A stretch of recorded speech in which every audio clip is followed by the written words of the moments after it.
Our speaker today is Adam Lundberg. He is the president of Postal Advocate, the only mail audit and recovery firm in the U.S. and Canada. We manage a portfolio of over 160,000 pieces of mailing equipment for the largest U.S. companies, and we speak and teach nationally on mail savings and industry trends. Adam is a former industry co-chair of the Boston Postal Customer Council and the Mail Systems Management Association. He has CMDSS and MDC certifications. He is a featured writer for Mailing Systems Technology magazine, and he worked for one of the largest mailing vendors for over 17 years. He was the director of national sales for Presort tabletop inserters addressing hardware, software, and green offerings. He was one of the top 5 account managers nationally, working for some of the top accounts. Over to you, Adam. Thanks, Michaela. So good morning, everybody. We get to talk about everybody's favorite topic, postal rate increases. And this one, unfortunately, is going to be a doozy. So what we're going to cover today is what rates are changing, how this impacts you, what do you need to do to make sure you have the updated rates. Throughout this entire presentation, we're going to be going over savings tips and then thoughts about the USPS. These new rates are taking into effect August 29th, 2021, so this Sunday. And the reason the post office does that is because they want to make sure that the rates are downloaded into people's mailing equipment prior to the Monday morning when they come into work, and that everything is ready. So there are tons and tons of different rate structures in the Postal Service. We're not going to focus on all of them. We're going to focus on the most common, the things that people use every day in their businesses. If there's any rate structures that we're not covering today, you may want to go to the Post Office Explorer website, which you can see below, and they'll have a much more detail about any additional rates that may impact you. So let's talk about what's happening with the Postal Service. Why is the Post Office having these increases? Look, so let's start at the bottom of this chart. It's basically down to 2006. So you can see up to 2006, 2007, 2008, volumes were kind of growing. And then all of a sudden the recession hit in 2007, 8, and 9, and volume started going down. And what's interesting, and they kept going down after that, as you can see every year in first class mail single piece, first class mail pre-sort, marketing mail, sort of the 3 biggest categories of mail volumes. So what's interesting is, after a correction, you would think that volumes would go back up. You know, after like a recession, you think we come out of the recession and mail volumes would start going back to the pre-levels. We don't see that. We see that after a correction, mail volumes keep going down. And you could see that every year. The reason I'm bringing that up is in 2020 with COVID, we had a huge reduction in mail volumes, 8.8% in first class single piece, 2.4% in first class pre-sort, and 18% in marketing mail. We don't expect those volumes to go back up to their pre-COVID levels. You know, it's just going to be a continual decline. So with that, the post office has to come up with ways to manage their profitability and to try to remain solvent. So we know that the letter volumes are dropping fast. They're making up for this volume declines with rate changes, because at the same time we have an increased number of drop-off points. You know, there are more addresses in the US, and with more addresses, there's more cost to service that. And every address that they drop off to with these lower volumes, there's fewer pieces per drop-off, making the post office less profitable. They have to make up for that in increased rates. So what's going up? So let's start with first class single piece mail. You go to the post office, you buy a roll of stamps. It was 55 cents, it's 58 cents. It's a 5.5% increase. Additional ounces aren't going up, are basically remaining flat. So the additional ounce rate was 20 cents per additional ounce. That's staying the same. So as items get heavier, the decrease gets smaller. But now flats on the other side are going up 16%. A 1 ounce flat's going from $1 to $1.16. And then postcards are going up 11% from 36 to 40 cents. So a significant increase across these rate structures. Now, most people on this call don't go to the post office to buy stamps. When they're running mail through their postage machine or a PC postage license, they will get like metered rates. They're called, a post office in about 2015 came out with a different rate structure for people who use either a postage meter or a PC postage solution. Those rates are going up actually at the smallest levels. 51 cents is going up 2 cents to 53 cents, a 3.9% increase. So the significance of it is it's now a 5 cent difference for you to basically have metering technology. So whether it's a postage meter or PC postage, it's 58 cents to go buy stamps at the post office. It's going to be 53 cents if you use PC postage or a postage meter. It saves 5 cents a piece. So depending on the volumes of mail you do, it may make sense if you don't have this type of solution to implement this type of solution because of the savings. You know, if someone does $2,000 a year, they are doing about 3,800 pieces, and that's about $189 in savings. PC postage solutions typically start in the $5, $10, $15 a month range and would probably pay for themselves, you know, at even these low volumes. So what's nice is you're getting a savings having metering technology. Now, first class commercial, if you use a pre-sort service to pick up your mail, if you're automating your mail in-house, if you send your mail to a mail house or a printer to generate it, they're probably using first class mail commercial rates where they're getting postal discounts for you. The interesting thing about this is these rates, which are the highest volume first class mail segment, because you know all the large volume workflows go through it, are going up at the highest levels. It's usually the inverse. It's usually the single piece rates go up higher than the commercial rates. But in this case, it's the opposite. They know that this mail volume is more steady. They know that in order to increase revenue, they have to impact this group the largest. And we're getting 7 to 8% increases on letters, you know, 15 to 21% increases on flats, and basically about 14% increases on postcards. If you're using IMB, you're still going to get the 0.003 savings on those. So what's also interesting about this is, you know, the way the savings is working. When you're looking at letters, the 5-digit rates going up 7%, the less dense sorts are going up 7.7 to 7.8%. And so that sort of follows the typical rules. But with flats, it's the opposite. The 5-digit flats going up the highest amount at 21%. The lower sort flats are going up at lower percentages, around 15%. So it's just changed the way that they structured it. When you look at flats, you know, this is a huge increase, both of these, whether it's letters or flats, but especially with flats, it's a huge increase to handle.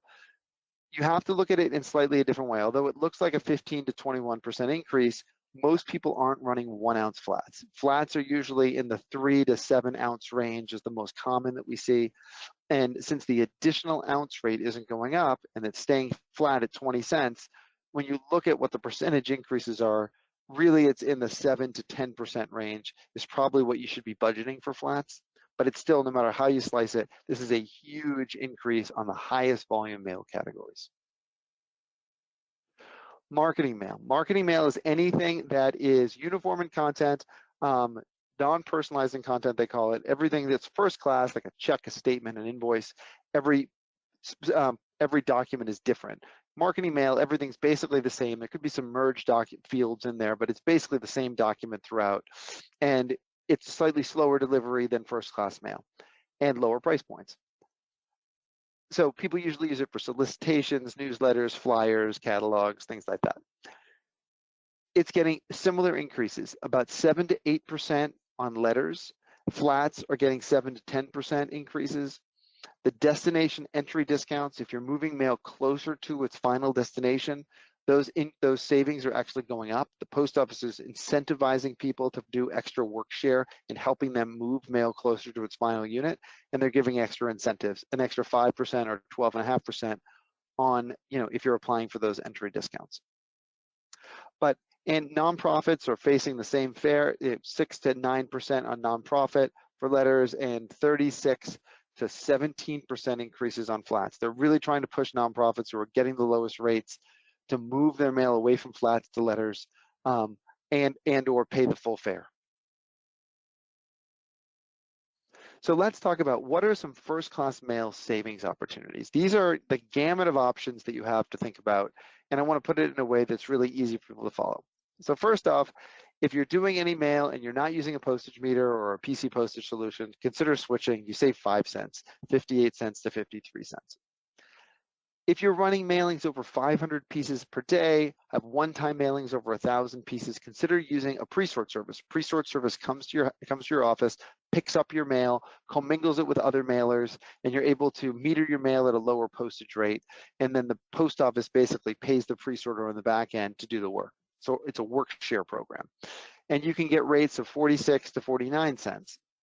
If you have lots of mail in your office and it's on a reoccurring basis and it's single type jobs, like we send our invoices or our statements or our checks, and it's on a regular occurrence, you may want to consider automating those yourself and having software and hardware that can take care of those things. And then you can get the full benefit of the discount of 43 to 48 cents. If your mail's generic, you're sending things out first class, but frankly, it's a newsletter, it's a flyer, it's a marketing letter, you could potentially convert those to marketing mail automation at 27 to 33 cents. And if you're a nonprofit and you're sending things out first class and they're generic, you can qualify for nonprofit mail at 15 to 20 cents. So this is how we get mail from 58 cents all the way down to 15 cents. These are your options of how to do it and how to save money. Converting lightweight items to flats. So this is a big deal, especially with the increases that we're having in flats. Flats went up 16% for the 1 ounce flat. What we find is that a lot of people are sending flats because they've always done it that way. And if they thought about it, maybe they can convert some of those flats to 6x9 envelopes where they basically fold the piece in half and then it goes into a window envelope like you see here in the picture. Someone who puts 6 to 10 sheets of paper into a flat, it's $1.56 running it through your postage meter. If you fold that piece in half, it goes down to 73 cents. Cost got cut in half. If you use a pre-sort service, the rate that you pay at the pre-sort service is up to 3.5 ounces at the 1 ounce rate. So when you're running letters, the post office came up with a rule about 2015. They said 2 ounces rides free, second ounce rides free. And that meant that a 2 ounce mail piece went at the same rate as a 1 ounce mail piece if you used a pre-sort service or automation rates. They upped that to 3.5 ounces a couple years ago. So anything up to 3.5 ounces that you do at the letter rate through an automation service, whether it's pre-sort or automation, is at the 1 ounce rate. So means that $1.56 piece could literally be as low as 43 cents to send, 53 to 73% savings. So it's important to look at flats, especially with the increase that we've had, to try to drive costs down. This rate increase is primarily focused on market dominant rates. The post office has 2 rate structures. They have market dominant, which are things that they're the only ones who do. So your letters, your flats, your basic mail, that there's no competition for the post office. Then they have commercial rate structures, and commercial rate structures are things where, like their priority mail, express mail, first class parcel, commercial, where they directly compete with FedEx, UPS, DHL, other carriers, and that's the commercial segment. This particular rate increase is not impacting the commercial segment. So this is only so the good news about it is if you're doing a lot of parcels, chances are this rate structure is not going to impact it. There'll be others that will be coming and we'll talk about. Additional rate items that are going up. First class mail international. So there are lots of different international mail classes. It's too difficult in this to cover all of them. We're going to focus on the most common, the single pieces that are run through your office, getting about an 8% increase on your 1 ounce and 2 ounce letters and postcards. Library mail is going up 10 to 12%, as you can see below. Media mail, similar increases. So if you're doing a lot of that type of work, just plan for this from a budgeting perspective. Special services. Certificate of mail going up 6%, registered with insurance 6%. The most common special service people use is certified mail with return receipt. The certified mail is going up 4.2%, and then the return receipt, if you're doing the green card, is going up 7%, and if you're doing the electronic version, it's going up 6%. You can see the insurance, the signature confirmations. If you have annual permits, so you have bulk mail permits, you have business reply permits, those are going up 8.2%. And then the fees along with business reply mail, as an example, are going up at high levels as well, 8 to 15%. So let's talk a little bit about some saving strategies around special services. So Certified with return receipt is probably the #1 area that people can save money. And people use certified with return receipt because they need to prove that that piece physically got delivered and that they have a signature to prove that the person received it. Very big in financial institutions, healthcare, banking, so insurance. So very common in those types of industries. So if you're doing the green cards and you're basically filling out the card and you're waiting to get the card signed and back, moving to electronic saves $1.20 per piece. And instead of getting the physical green card back, you put a barcode sticker on your piece, and or you can have it printed directly onto your document. And then you can go online and you can have visibility to all of the certifieds that you've done, which ones have been delivered and not delivered, and you can print out copies of signatures automatically. And there's different levels of automation with this, all the way to having every signature resident in a dashboard so you can see the signatures on hand. So, but it saves $1.20 a piece. If you're doing a lot of certifieds, strongly recommend moving to the electronic version.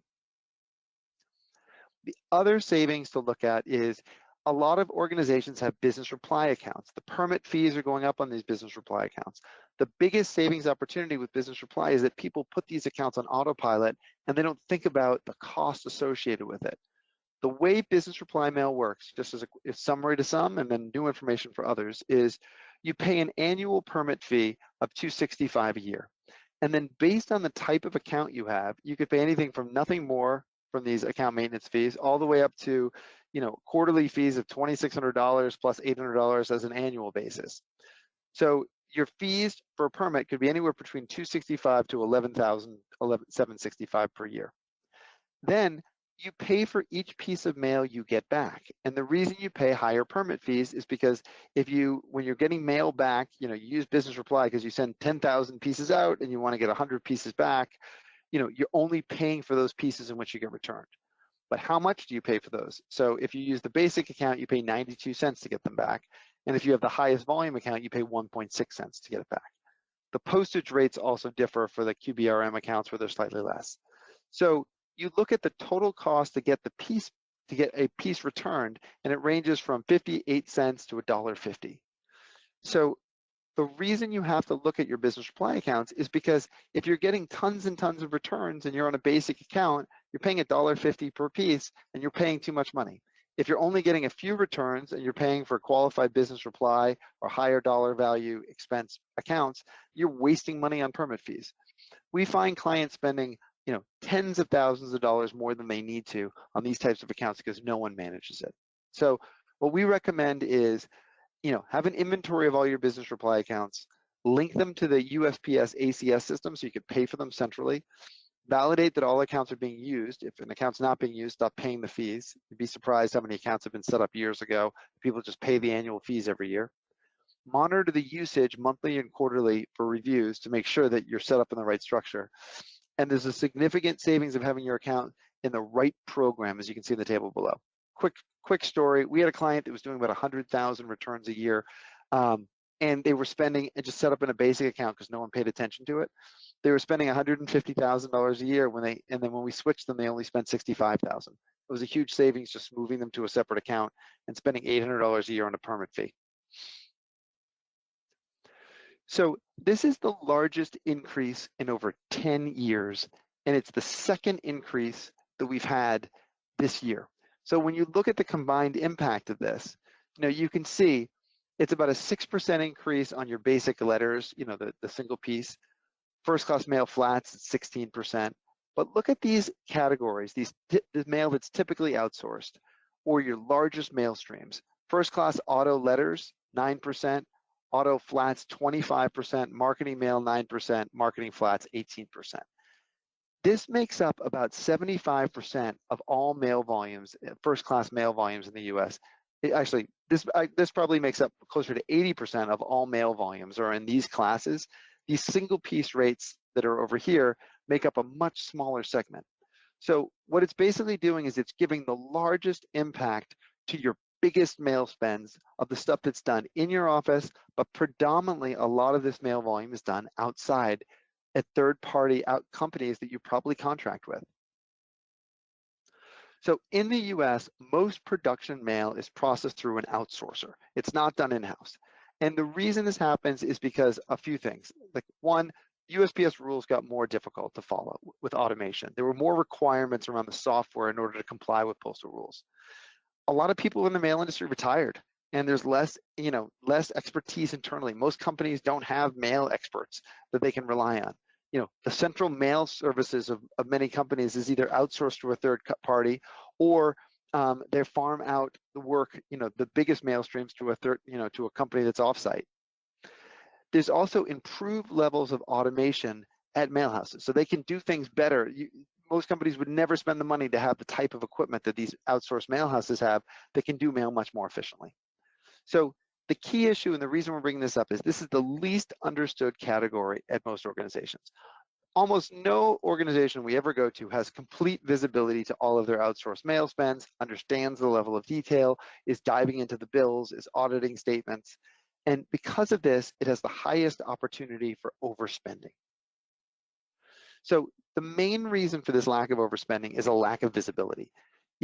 People don't know where all this mail is being produced. They don't know what jobs are being done. They don't know what service providers they're using. They don't know where it's generated. The biggest volumes that we find for this type of outsourced mail is in the following categories. They're doing statements and invoices and transaction-based print documents, usually generated out of accounts receivable. They have marketing-based projects that are done, advertising projects done through marketing. They have customer service and informational announcements that are done out of operations. They have internal staff mailings that are done out of human resources. And there's usually, each department is managing this themselves. We work with a lot of huge organizations that have different divisions, business units, acquisitions, and this problem just gets multiplied. So our vision, our model and how we help our clients is we try to gain the visibility to what are the jobs people are doing, what service providers they're using, and so we can provide an inventory of it. And so these jobs can be reviewed and then, seen what savings opportunities exist. And there's usually a lot of savings that can be found with it because nobody looks at it. So the first part is gaining visibility. So how do we do it? We start with accounts payable. Even though there might be 20 different outsource providers you're using, most of those outsourcers ask you to fund your own postal accounts. And so they'll say, set up a permanent account in Des Moines, Iowa with the United States Postal Service to handle the marketing mailings or the first class automation mailings. So when we start with accounts payable, and we say, ask our clients to go to the accounts payable department and say, look up all the spends over a period of time to the United States Postal Service, USPS, Postmaster, names that would be indicative of postal spends. Then we reach out to those large departments to see what service providers they're using, the accounts receivable, marketing, customer service. We get copies of the invoices to see what detail they're being charged with. We get copies of the national agreements that they have with these vendors so we can make sure that there's a tie-in between the actual bill and what their contract rate says. Reach out to the vendors to see if they have a web portal to provide more detail, and then we go to procurement to see if there's any contracts in place and what rates are defined. The biggest thing we find is the lack of invoice clarity. Every vendor provides a different level of detail on their invoices. So these two invoices are from the same customer that we work with who use two different mail houses to run some of their mailings, and this is the detail that those mail houses provide. So the first one says, here's your bill for $127,000, and here's the breakout, which just says for these jobs, these are the jobs that ran the cost. And that gives them no ability to audit this and to see what they did, how many pieces, what are the different specifics of it. On the right is a different service provider who does break those things down, but every one of them is going to name the specific job, like pieces of the job, in a different way that makes it very difficult to compare one service to another. So what we find when we do standardize this and look at this across the board, we find a few things. There's huge variations what's charged from one service provider to another because most customers don't have any way to shop this to even know what to look for. And so for that reason, they can charge whatever they want. And these invoices, as you can see before, can be in the tens or hundreds of thousands of dollars. So the reason for this variability was the job put out to bid? Was it an add-on project to an existing provider? Does the vendor have a master service agreement? Are there fixed rates that they're working on? What's the quantity and frequency of this mailing? Is it a weekly thing, a monthly thing? Is it a one-time? Well, data processing charges, like what are you charging to format and manage the data? The stock they're using for paper and envelopes, how is it printed? How is the piece prepared? Was it automated through handwork or personalization?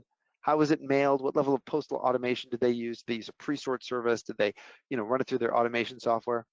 Was there any third-party services used for pre-sorting, mail forwarding, and shipping? And what was needed from the data besides mailing? So because of this, there's no easy way for all these variable items, there's no easy way for people to compare one vendor to another, especially with all the naming and visibility issues of the bills. So what we did is we came up with a system that takes every charge on a mail bill and we put it into a category and subcategories so that we can now standardize, what's happening inside that particular job. So we break everything into, is it a material, data processing, mail automation, printing, mail preparation, postage, email transportation, data storage, miscellaneous. And this allows us to come up with a very standardized way to compare one service provider versus another, one job versus another, and then to make sure that you're getting the best market rates. So we did this to gain access to the fees. We log each line of these categories and subcategories into our system, and we maintain this over periods of time so it can be compared, so the rates can be benchmarked. So in seeing thousands of mailhouse invoices and looking at this level, I want to talk about what are the three biggest areas where there's opportunity for savings. Postage is the largest area, printing and image creation and storage are where we see the largest opportunities. Postage. So we talked a little bit about this before. The goal is to convert people from your single piece mail pieces at 53 to 58 cents all the way down to marketing non-profit rates of 14.6 to 20 cents. So to move it down the spectrum to the lowest rates. So remember, first class is personalizing correspondence, marketing mails, everybody getting the same piece, and there's a need to push service providers for the highest level of automation. So let's talk about how postal discounts work. Sorry if this is review for you, but I want to make sure that everybody at least has the basics. So if you send, the way that pre-sort works for mail is, let's say you're mailing 10,000 pieces through an outsourced provider. Do you have 150 pieces going to a 5-digit zip code, like 90210, like the show? If I have 150 pieces going to a 5-digit zip code, I get the 5-digit rate, which is 42.6 cents. If I don't have 150 pieces going to 90210, do I have 150 pieces to a 3-digit schematic of multiple 3-digit zip codes, like 902, 906, and 907? And those can qualify for an AADC rate, Automated Area Distribution Center. And then everything else gets the mixed AADC rate. So the goal is to have the largest densities of mail going to the 5-digit rate or the AADC rate so you can get the best rates. And so if you're doing a small mailing like 10,000 pieces, it may make sense to automate it, but it may be all over the country, and then it's a better use to have your outsourced service use a pre-sort service who can pick up the mail and commingle it with their other customers. So it depends on what's going to be the best way. For marketing mail, the sortation levels work the same way, but there's extra discounts you can see below. The DNDC and the DSCF, those are basically moving mail closer to the final sectional center facilities that support that piece of mail. And if you can do that, you get extra discounts. It brings the price from, example, in the 5-digit range from 27.7 all the way down to 25 cents. And so, and then are they getting additional discounts for full service where you get 0.001 for letters and 0.003 for flats, that have full service IMB. So the methods for automation is the third-party pre-sort services, in-house software. You could have your own software that does this. In-house software that can do manifesting to commingle different jobs together. Marketing mail, third-party mail forwarding services, and then marketing mail internal transportation department, so you're physically moving mail closer to its final destination. Printing. This is the next biggest area of savings. So what technology can people use? Are they using cut sheet, roll fed, laser, inkjet, monochrome? What level of print suppression is being used? Can they stop printing certain pieces and move it to email or web presentment? Can jobs be presented together as independent? Can they basically handle lots of small jobs together so you don't have to pay setup fees and print it into like one continuous job? are discounts offered for duplexing, printing on both sides. There's also new virtual printers that can be set up. So if you have small jobs coming from all over an organization, they can funnel that into basically one main print stream and print them together. And the technology's really changed where there's basically, it can be as simple as a virtual print driver, where when you want to print a document on your desktop, you can hit File Print, and then pops up a window that asks where's the address on the piece and what's the unique identifier on that that breaks out your piece from the next one in your set. And it can send that piece either to a central print hub on site or to third-party mail services that can do it. So the technology around printing has changed a lot, and it's for the benefit of helping you reduce costs, but it's important to understand what these differences are to take control of it. Data management. People don't think about data management as a huge cost, but in some cases it can be one of the largest. So the costs are things like you have to accept the data file. You're going to FTP a file, you're going to email a file of your data, the piece itself. They have to format this data into the vendor's workflow. They have to format the documents with any specific logic. They have to run it through their mail automation software. Then they may want to break out certain pieces to do email, fax, or text of your documents. Then they want to create backup images of your documents and files. And then they may want to help you present those documents on a web portal. So if someone logs into a website, they can see a copy of their statement. So these outsourcers are doing all of these things. And what happens is people think about the cost to print a piece, or they think about the cost of postage, but they don't think about these data management costs, and they can really add up. I'm going to talk about a small example from one of our customers. This is not a huge volume customer, but I want to show you the impact that this can make. So they were sending invoices and they were paying 0.004 cents to create backup images of every printed page. They were also paying 0.004 cents to store those images for 24 months. And they've been storing them for 5 years, and they had 3.6 million images stored. And they were sending 75,000 invoices a month, which is 150,000 images. So this is not a huge client, 75,000 invoices a month. It's big, but it's not mammoth. It's not in the millions. So they were spending $600 a month to create the images, and then $14,000 a month to continue to store those images. And it was a total annual cost of $180,000 a year, or 20 cents per piece, just to be able to create and store these images. We bid this. We made sure that they were getting a better value of it. We made sure that there was visibility to what these fees were, and we got an annual savings of that of $133,000 of just by looking at it and managing it. So it's very important for people to consider this as an area, because they don't look at this as an expense, as a main part of it, but it can be a major expense. So since what we find is a lot of companies are using multiple different outsourcers. So what's happening with mail volumes is that mail volumes are declining, as we talked about before. And as we have these corrections, the volumes aren't picking up. We just had an 18% decline, as we talked about, in marketing mail. So what it means, since most of this mailing is outsourced, it means that the providers that are doing printing and mailing services are now mailing less items overall. So they're going to be more competitive for your business. It's a buyer's market now in the print and outsource world, because you have more options. They're hungrier for business. So that's one dynamic. The next dynamic that's important is, with this rate increase, the post office is saying, we want to slow down first class mail. They don't want to slow it down, but what they want to say is, we want to stop moving the majority of first class mail on airplanes. We want to move it on trucks to make it more cost effective for them. And so what that means is people are going to have to start thinking about, where are they generating this stuff and what outsource providers they're using, because mail is going to get slowed. So we recommend running an RFP when you're looking at outsource providers. Build a template and see where you can compare the rates about services. But include vendors that meet the following criteria. And this is why it's really important now. Can they support your local geographic area at the lowest cost? So if all mail is local, you want to find a provider that's in your region of the country who can get mail to you in 2 to 3 days.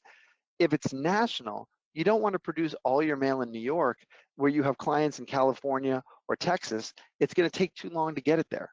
So you want to look for providers that are either in the center of the country, near major postal hubs, or have distributed print and can print some pieces on the East Coast, some pieces on the West Coast, some pieces in Texas, and that could support your customers your clients where they are.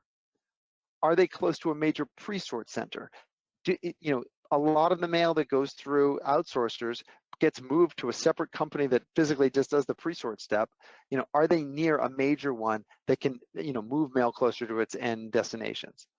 Are they in a low cost of living area? The last thing you want to do is produce mail in San Francisco or Boston where, there's or DC where there's really high cost of living. You want to work in places where like Columbus, Ohio, or, in Kentucky where they have lower cost of living and you don't have to pay that cost of labor, for your outsource provider.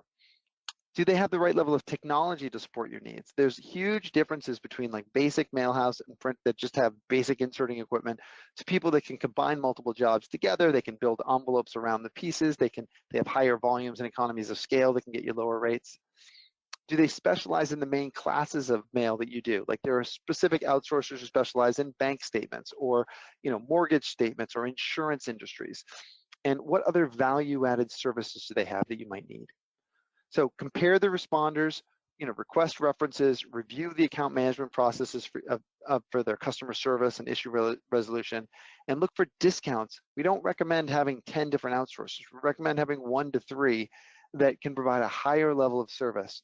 And, this is what, when we're doing these types of things, we find that clients get better rates, higher levels of service, and more control over what they're outsourcing. Marketing agencies and consolidators. Some people say, well, look, we have a marketing agency, they do our creative and they handle the relationships with the mail houses. That's great because you get to wash your hands of it, but the question is, are you getting the best rates? Are they passing on the discounts? Are you getting economies of scale for doing this work? Or are they splitting the jobs amongst all their different suppliers? Do you have any control over these mailings, any visibility to what they're doing and getting summary bills? And are you assured you're getting the best services and rates available? Oftentimes, these marketing agencies, are doing it to make their lives easier as opposed to making sure you're getting the best rates on this. So we recommend use the marketing agencies for the creative, but take control of the mail volumes, have it so it funnels under national contracts that you get the benefit of. I mean, think about it, it's like UPS. A lot of companies would have their UPS or FedEx that are being routed into them using their FedEx account or UPS account numbers, so they get the benefits of those discounts.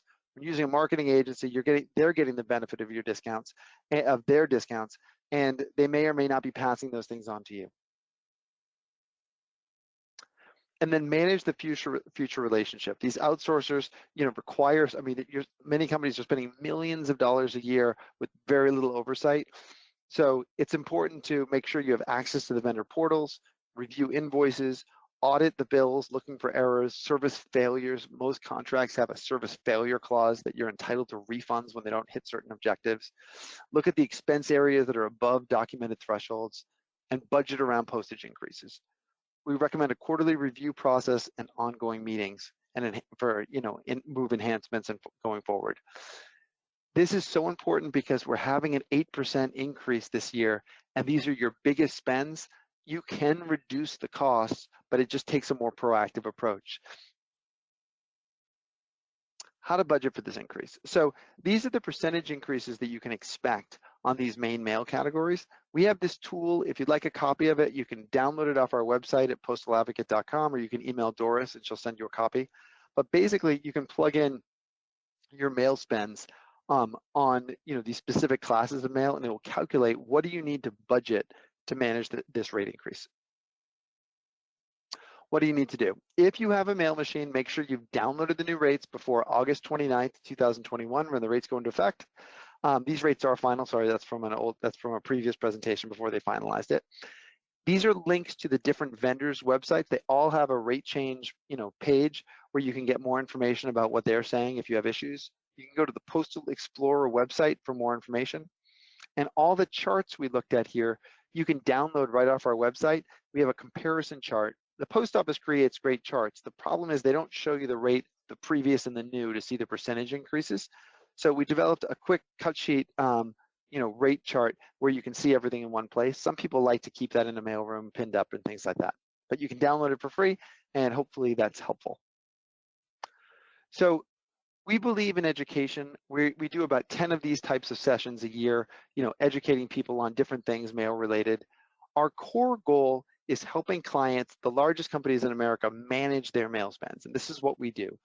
We have saved our clients over $67 million, in different mail categories. On the equipment side, we average 59% savings. Our clients average about almost $2 million in savings overall. We're managing the largest fleet of mail equipment and postage in the world of about 175,000 pieces of equipment. And on top of that, we've saved our clients $22 million in lost postage, vendor overcharges, and fees. Most of our team came from the mailing industry. We have web tools that we've developed to help manage these spends for clients. Most clients have no way to physically manage this, and we provide that level of assistance for our clients. And then we provide ongoing support to make sure that things get managed. Our clients are the biggest accounts across all industries. Most of our clients range from 300 million in revenue to we have 2 accounts in the Fortune 10 that have I think a couple $100 billion of revenue. It doesn't necessarily matter what industry. It just matters that people have diverse mail spends across locations and outsourced providers that they need help with. Our typical process is for any account, we'll do an analysis of their mail spends where we'll basically show them what's the current state of their organization around mail. What are they spending? What are the costs? What are the savings opportunities? And then if they decide to move forward, we'll basically implement credits, negotiate contract pricing, and then work on implementing the changes that we've figured out in the audit phase. We don't approve anything for our clients. They approve everything themselves. We manage it in a web dashboard, and we provide ongoing support because these things require ongoing support to make sure that they're properly managed. We want to thank you for coming to this session. We're going to open it up to any questions. Feel free to come to ask them now, and if there are questions that you have later on, feel free to email me or anyone on the team. We're happy to help. So, Kayla, maybe open it up for any questions. Yeah, so I want to remind you guys that there are 2 different ways to ask questions. You can either raise your hand and we'll unmute you so you can ask us, or you can type it in the chat. And I also want to go ahead and point to our social media links there. We obviously, like Adam said, do these about 10 times a year, but we post on our social pages much more frequently, so definitely check us out there. All right, so the first question is, why do you think that the big mail spends are going up more than the day-to-day spends? I think twofold. One main piece is that I don't think they can the production mail spends have reduced at basically smaller rates than the single pieces over time. And the single piece mail, like the day-to-day type mail, just isn't a big enough category for them to make an impact on their revenue. So I think they had to raise the rates on the production mail spends, especially around in first class, per se, where basically people have fewer choices for replacement.